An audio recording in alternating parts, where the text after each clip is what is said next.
ভৌতিক রহস্য। আসুন গল্প বলি, রহস্যগুলি।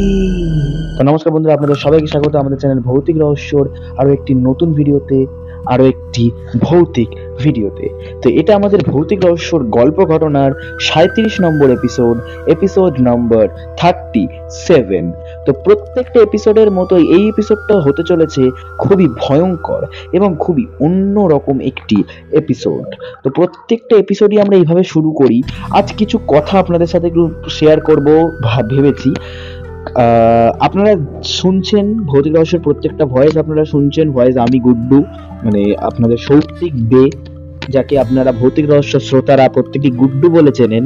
তো আমি ভয়েস দিচ্ছি সেটা আপনারা জানেন, কিন্তু শুধুমাত্র ভয়েসটা বলার পরেই কিন্তু ভয়েসটা ছেড়ে দেওয়া হচ্ছে না। ভয়েসটার নয়েজ কাটানো থেকে ভয়েসটা এডিট, ভয়েসটার থাম্বনেল তৈরি, ভয়েসটার গ্রাফিক্স কারা করছে বা কে করছে এই বিষয়ে জানানোটা অবশ্যই দরকার। যদি আমরা কিছু বছর আগের কথা বলি বা 1 বছর আগে যখন প্রথম ভয়েস শুরু হয়েছিল তখন কথা বলি, তখন ভয়েস যে এডিট থেকে শুরু করে থাম্বনেল বা গ্রাফিক্সের জন্য আমাদের অনেক বন্ধুরা, আমি সবার নাম নিচ্ছি না, অনেকেই আমাদের পাশে ছিল, আমাদেরকে সাপোর্ট করেছে। বাট কিছু ব্যক্তিগত কারণে এই মুহূর্তে এই ভয়েসে এডিটিং এবং ভয়েসের যে গ্রাফিক্স থাম্বনেল এডিট করা ব্যাপারটা, সেখানে লোকসংখ্যা বা আমাদের বন্ধুদের সাপোর্ট সেটা অনেকটা কমে গেছে। সুতরাং পরিষ্কার কথায় বলতে গেলে এই ভয়েসে হয়তো পুরো অবদানটাই দুজনের। অবশ্যই চ্যানেলের অবদান তো রয়েছে, চ্যানেলের অনেকেই রয়েছে যারা এই ভয়েসটাকে সাপোর্ট করছে। আমার চ্যানেলের যে বাকি মেম্বাররা, এক্সাম্পল সৌম, কৌশিক, অভিজিৎ, সায়ন, মোহিত যারা রয়েছে, প্রত্যেকেই আমাদের এই ভয়েসটাতে এবং মানে আমাদের ভৌতিক চ্যানেলটাকে খুব ভালোবাসা দিচ্ছে। এই ভয়েসেও এডিটিংয়ে যা যা অসুবিধা হয় তাদেরকে আমরা বলি, তারা সাহায্য করে, কিন্তু মূলত আমি ভয়েসটা বলে কিন্তু রেখে দিই। তারপর যে পুরো এডিটটা থাম্বনেল থেকে শুরু করে গ্রাফিক্সের পর ভয়েসের নয়েজ কাটানো, ভয়েসটা এডিট করা, মিউজিক বসানো, প্রত্যেকটা কিন্তু করে একটি ছেলে নিজের হাতে পুরোপুরি, যার নাম সুদীপ্ত দত্ত, যাকে আমরা সবাই বা আপনারা সবাই রন্টি নামে চেনেন। তো সেই পুরো ভয়েসের দায়িত্বটা শুধুমাত্র ভয়েস না, ভয়েসের সাথে সাথে যে ইনভেস্টিগেশন ভিডিওগুলো সেগুলোও কিন্তু এডিট সে একাই করে। তো আমার আজকে কেন জানি না মনে হলো যে এই কথাটাও বলা দরকার, কারণ আমি শুধুমাত্র ভয়েসটাকে ছেড়ে দিচ্ছি, মানে বলে রেখে দিচ্ছি। ভয়েসটা এডিট করা থেকে গ্রাফিক্স, থাম্বনেল, এমনকি ভয়েসটা ছাড়া পর্যন্ত পুরোটাই সে একা হাতে করছে। তার জন্য তাকে অনেক পুরোপুরি ক্রেডিটটা তাকে দেওয়া উচিত। তাকে অনেক অনেক ধন্যবাদ রন্টিকে, এবং তার সাথে ভৌতিক রহস্যর বাকি মেম্বারদেরও অনেক অনেক ধন্যবাদ এইভাবে আমাদের বা আমার পাশে থাকার জন্য এই ভয়েসের ভিডিওগুলোতে। তো আপনাদেরকে একটা অনুরোধ যে আমার রন্টির এবং বাকি মেম্বাররা যে এত খাটছি তার জন্য একটু সাপোর্ট করুন। শুধুমাত্র ভয়েসকে না, ভয়েসের সাথে আমাদের যে ইনভেস্টিগেশন, রাত বিরেতে যখন তখন যে কোনো জায়গায় এরকম ইনভেস্টিগেশন করতে যাওয়া কিন্তু মুখের কথা নয়। তাই প্লিজ আমাদেরকে সাপোর্ট করুন, যদি মনে হয় সাপোর্ট করার যোগ্য তাহলেই। তো বেশি কথা না বলে আজকের ঘটনায় ফিরি। তো আজকের ঘটনাটা আমাদের পাঠিয়েছে শ্যামনগর থেকে অরিজিৎ দাস। তো অরিজিৎ দাসকে অনেক অনেক ধন্যবাদ এই ঘটনাটা পাঠানোর জন্য। তো অরিজিৎ দাসের যে ঘটনাটা, সেই ঘটনাটা আমার খুব ইন্টারেস্টিং লাগলো, তার জন্য আমি ঘটনাটা বলছি। ইন্টারেস্টিং লাগার কারণ কি সেটা ঘটনা শুনলেই আপনারা বুঝে যাবে। এই ঘটনাটা আমাদের কাছে ঠিক কালকে এসছে আর আমি আজকেই বলছি। এরকম অনেক ঘটনাই আমাদের কাছে থাকে যেটা মাসের পর মাস পড়ে থাকে, বাকি ঘটনাগুলোর জন্য সেটা বলা হয় না, বা আমরা পরে অবশ্য বলি, আবার অনেক ঘটনা বলাও হয় না। যাদের ঘটনা এখন অব্দি বলা হয়নি তাদেরকে আমরা মানে দুঃখ প্রকাশ করছি, তাদেরকে সরি। কিন্তু এই ঘটনাটা আমার কালকে পড়ে কেন জানি না মনে হলো যে বাকি ঘটনাগুলোর থেকেও এই ঘটনাটা বলাটা উচিত হবে। ঘটনাটা যেটা ঘটেছে সেটা অত ইন্টারেস্টিং না হলেও একদম ঘরোয়া টাইপের একটি ঘটনা, একদম ঘরোয়া একটি ভৌতিক ঘটনা, যে ঘটনাটা অনেকদিন ধরে চ্যানেলে এরকম কোনো ঘটনা বলা হয়নি। যাই হোক, চলে যাব অরিজিৎ দাসের শ্যামনগর থেকে পাঠানো এই ঘটনায়। তো ঘটনা শুরু করার আগে অরিজিৎ দাস লিখেছে, আমার এই ঘটনাটি আমার সাথে ঘটেছিল আজ থেকে ঠিক 1 বছর আগে। আজকের দিনেই এই ঘটনাটি আমার সাথে ঘটেছিল, তাই আজকেই আমি এই ঘটনাটি ভৌতিক রহস্যকে পাঠাচ্ছি। আশা করব ভৌতিক রহস্য এই ঘটনাটি নিজের চ্যানেলে তুলে ধরবে এবং মানুষের কাছে এই ঘটনাটি পৌঁছে দেবে। নমস্কার, ইতি শ্যামনগর থেকে ভৌতিক রহস্যর এক বিশাল ভক্ত। এটা লিখেছে আমাদের অরিজিৎ দাস। তো অরিজিৎ দাসকে অনেক অনেক ধন্যবাদ ঘটনা বানানোর জন্য। এবার চলে যাব অরিজিৎ দাসের ঘটনায়। অরিজিৎ দাস লিখছেন, এই ঘটনাটি আমার থেকে আমার ঠিক 1 বছর আগে আমার জীবনে ঘটেছিল। আজ 1 বছর পূর্ণ হলো, তাই ঘটনাটি আমি লিখছি। দিনটা ছিল মঙ্গলবার, বজরংবলির দিন হওয়ায় আমি সেই দিন বজরংবলির মন্দির থেকে হাতের তাগা বেঁধে বাড়ি ফিরেছিলাম। আমি রোজ বজরংবলির মন্দিরে অর্থাৎ প্রত্যেক মঙ্গলবার সকাল সকাল বজরংবলির মন্দিরে গিয়ে হাতের তাগা বেঁধে নিই। বাট সেদিন আমার টিউশন থাকায় সেদিন সকালে আমি যেতে পারিনি। সেদিন টিউশন পড়ে আসার সময় রাত 10টা নাগাদ আমি হাতের তাগা বেঁধে বাড়ি ফিরি। বাড়ি ফিরে আমি লক্ষ্য করি বাড়ির দরজা তালা মারা এবং দরজার চাবিটা আমাদের বাড়ির পাশে যে টব তার তলায় রাখা।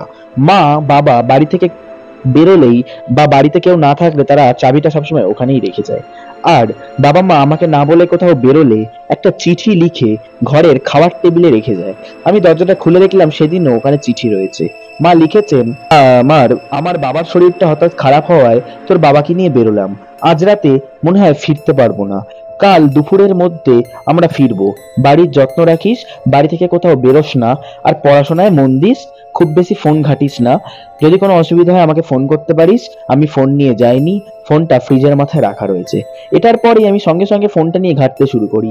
সামনে পরীক্ষা হলেও স্বভাব যায় না আছে না কথায়, ঠিক ওরকমই। ফোন নিয়ে ঘাঁটতে ঘাঁটতে কখন যে রাত 12:30 একটা বেজে যায় বোঝাও যায় না। ফোনের নেশা এতটাই আমায় মগ্ন করে চলেছিল আমি খেতেও ভুলে যাই। 12:30 বাজতেই আমার ফোন সুইচ অফ হয়ে যায়, ফোনের চার্জ পুরোপুরি শেষ হয়ে যায়। তখনই আমার মনে পড়ে আমি কিছু খাইনি। মা ভাত বেড়ে গেছিল, সেটা অবশ্য তখন গরম থাকলেও ওই মুহূর্তে পুরোপুরি ঠান্ডা হয়ে যায়। আমি ওই ঠান্ডা ভাতই কিছুটা খেয়ে শুয়ে পড়ি। রাতে ঘড়ির কাঁটা এগোতে না এগোতে আমার সাথে ঘটে সেই ভৌতিক ঘটনা। আমি ঘুমের চোখেই যেন বুঝতে পারি কারোর একটা নুপুরের আওয়াজ, ঝুম ঝুম, ঠিক এরকম ভাবে। আমি ধীর পায়ে ছাদের দিকে যাই, কারণ আমি পরিষ্কার বুঝতে পারি এই নুপুরের আওয়াজ ছাদ থেকেই আসছিল। আমি ছাদে উঠে গিয়ে কিচ্ছু দেখতে পাই না, কিন্তু ছাদে চারিদিকে ঘুরেও যখন কিছু দেখতে পাই না, ঠিক ওই মুহূর্তে যখন আমি ছাদ থেকে নামতে যাই, ঠিক ওই সময় ঘটে আমার সাথে ঠিক সেই ভৌতিক ঘটনা। আমি ছাদ থেকে নামতে যেতেই আমার চোখের সামনে ছাদের যে দরজাটা সেটি ধাপ করে বন্ধ হয়ে গেল। অনেক চেষ্টা করলেও সেটি খোলে না। তারপর অনেকবার টানার পর সে দরজাটা খোলায় আমি দৌড়ে সিঁড়ি দিয়ে নামতে থাকি। সিঁড়ি দিয়ে নামার পরে আমি যেন বুঝতে পারি আমি যে ঘরটায় শুয়েছিলাম সেই ঘরের দরজাটা আচমকা বন্ধ হয়ে গেল। আমি সেই ঘরের দরজাটা খোলার চেষ্টা করতে থাকলেও দরজাটা খোলা সম্ভব হয় না। আমি পরিষ্কার বুঝতে পারি ওই ঘরের ভেতর থেকে কোনো মহিলার কান্নার আওয়াজ আসছে। আমি জোরে জোরে চেঁচাতে থাকি, কিন্তু কেউ আসে না।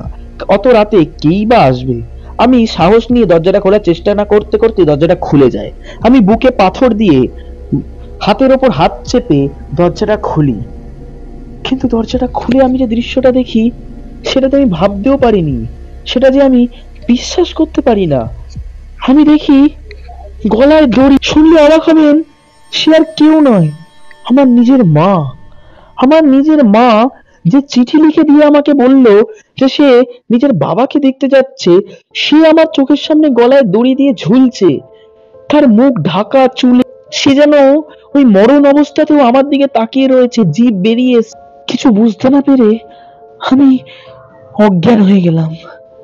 আমার যখন হুঁশ ফিরল, আমি দেখলাম ঘড়ির কাঁটায় ভোর 4:30। আমি তাড়াতাড়ি করে দরজাটা খুলে দেখি ওখানে কেউ নেই। আমি সঙ্গে সঙ্গে আমার ফোনটাকে অন করে দেখি সকাল থেকে, মানে রাত থেকে সকাল অবধি কম করে 22 বার বাবার ফোন এসছে। বাবাকে ফোন করতেই বাবা দেখি কাঁদছে। বাবা কি হয়েছে? বলছে, বাবা আমাকে বললো সর্বনাশ হয়ে গেছে রে, সর্বনাশ হয়ে গেছে। বাবা কেন, কি হয়েছে? বলছে তোর মা এখানে আত্মহত্যা করেছে, গলায় দড়ি দিয়েছে। এটা শোনার পর আমি অবশ হয়ে গেলাম। মা ওখানে গলায় দড়ি দিয়েছে, তাহলে আমি এখানে কাকে দেখ? মাকে হারিয়ে ফেলার কষ্ট, তার মধ্যে এই সংশয়, এই নিয়ে আমি কি করব কিছু বুঝতে না পেরে তাড়াতাড়ি সাইকেল নিয়ে চলে গেলাম মায়ের বাপের বাড়ি, মানে আমার দাদু বাড়ি। ওখানে গিয়ে মায়ের নিচর দেহ, হ্যাঁ সেই শাড়ি পরে, যেই শাড়ি পরে আমি মাকে দেখেছিলাম ঝুলছে, সেই শাড়ি পরে ও মা এখানেই আত্মহত্যা করেছে। কিছুই বুঝতে পারলাম না। বাবাকে সব খুলে বলবো ভাবলাম, কিন্তু বলার সাহস পেলাম না। বাবাকে না বলতে পারলেও আমার দাদুকে আমি সব খুলে বললাম, এবং পরবর্তী 1-2 মাস পর দাদু সব কথা চেপে রাখলেও একদিন চায়ের টেবিলে দাদু সব কথা বাবা, দিদা, ঠাকুমা সবার সামনে খুলে বলে। প্রথমে সবাই বিশ্বাস করতে না পারলেও আমি ঠাকুরের দিব্যি কেটে এবং অনেক কাকুতি মিনতি করে বলার পর সবাই বিশ্বাস করে। তারপর বাড়িতে এক বড় জ্যোতিষ এনে পুজো করা হয়, তান্ত্রিক বিদ্যা করা হয়। পুরো বাড়িতে লেবু লঙ্কা ঝুলিয়ে দেয় সে তান্ত্রিক, এবং আমাদের সবাইকে একটি তাবিজ দিয়ে দেয়, এবং সে বলে যায় যে যে মা মানে আমার মা, সে মরে যাওয়ার আগে তার কিছু একটা মনের মধ্যে সংশয় ছিল যার জন্য সে আত্মহত্যা করে, কিন্তু তার মনের একটা ইচ্ছে ছিল যে সে মরে যাওয়ার আগে আমাকে দেখবে, সে আমাকে এতটাই ভালোবাসতো। তাই সে মারা যাওয়ার পরেও নিজের দেহটিকে নিয়ে নাকি এই বাড়ি চলে আসে এবং আমাকে একবার দেখা দিয়ে যায়। এটা শোনার পর আমি খুবই কাঁদতে থাকি। ওই তাবিজ আমাদের বাড়ির প্রত্যেকজনকে, মানে আমাকে, বাবাকে, ঠাকুমাকে, দাদুকে প্রত্যেককে দিয়ে দেয়, এবং বলে যায় যে কেউ যেন এই তাবিজটি না খোলে। আজ 1 বছর হয়ে গেল, ওই তাবিজ এখনো আমাদের প্রত্যেকের গলায় রয়েছে। প্রায় 4 মাস হলো দাদুও মারা গেছে, আমার ঠাকুমার অবস্থাও ভালো না, কিন্তু আজও কোনো খারাপ ছায়া আমাদের পাল্লায় বা আমাদের বাড়িতে আর আসেনি। তো এই হলো আজকে সেই ঘটনা যেটা আমি ভৌতিক রহস্যকে লিখলাম। ইতি ভৌতিক রহস্যর এক বিশাল ভক্ত অরিজিৎ দাস। তো এই ছিল গল্প অরিজিৎ দাসের। গল্পটা সত্যি কথা বলতে আমার পার্সোনালি খুব ভালো লেগেছে। আপনাদের কেমন লেগেছে সেটা তো আপনারা বলতে পারবেন কমেন্টে। ভিডিওটা শোনার পর যদি মনে হয় যে ভিডিওটা লাইক করার যোগ্য, যেটা আমি রোজ বলি, অবশ্যই ভিডিওটাকে লাইক করে দেবেন। চ্যানেলটাকে যদি এখনো সাবস্ক্রাইব না করে থাকেন শীঘ্রই সাবস্ক্রাইব করে দেবেন, কারণ খুব শীঘ্রই কমপ্লিট করতে চলেছি আমরা 2K সাবস্ক্রাইবার, যেটা বলেছি 2K সাবস্ক্রাইবার কমপ্লিট করার পর যদি 1 মাসের মধ্যে, নেক্সট 1 মাসের মধ্যে, যেটা আমি একটা ইনভেস্টিগেশন ভিডিওতে বলেছিলাম যে নেক্সট 1 মাসের মধ্যে যদি 2K সাবস্ক্রাইবার কমপ্লিট হয়, তাহলে আমরা একটা খুব বড় সারপ্রাইজ আপনাদের জন্য অ্যারেঞ্জ করবো। খুব বড় না হলেও এটুকু বলতে পারি আপনাদের ভালো লাগবে। তাহলে অবশ্যই চ্যানেলটাকে সাবস্ক্রাইব করে দেবেন, ভিডিওটাকে লাইক করে দেবেন, আর বন্ধুদের সাথে ভিডিওটিকে শেয়ার করে দেবেন যাতে প্রত্যেকে আমাদের এই ভয়েসটি শুনতে পারে, এবং সাবস্ক্রাইব করার পর অবশ্যই বেল নোটিফিকেশনটাকে অন করে দেবেন যাতে আমাদের প্রত্যেকটি ভিডিও নোটিফিকেশন সবার আগে আপনি পেতে পারেন। তো দেখা হবে আরো একটি ভৌতিক রাতে, আরো একটি ভৌতিক ভিডিও নিয়ে, 38 নম্বর এপিসোড নিয়ে। আর অবশ্যই একটি কথা না বললেই নয়, প্রত্যেক ভিডিওতে হয়তো বলা হয় না, আজকে বলে দিচ্ছি, ভুলে যাবেন না ভৌতিক রহস্য কিন্তু এখন স্পটিফাই এরও পডকাস্ট। তো স্পটিফাইতে যারা ভৌতিক রহস্য শুনছেন অবশ্যই শুনবে। হয়তো স্পটিফাইতে এখন অতটা ভৌতিক রহস্য আপডেট দিতে পারছে না, ভৌতিক রহস্য ঘটনা আসছে না, বাট প্রচুর ঘটনা ভৌতিক রহস্য ছাড়া রয়েছে যেটা এখনো আপনারা শোনেননি।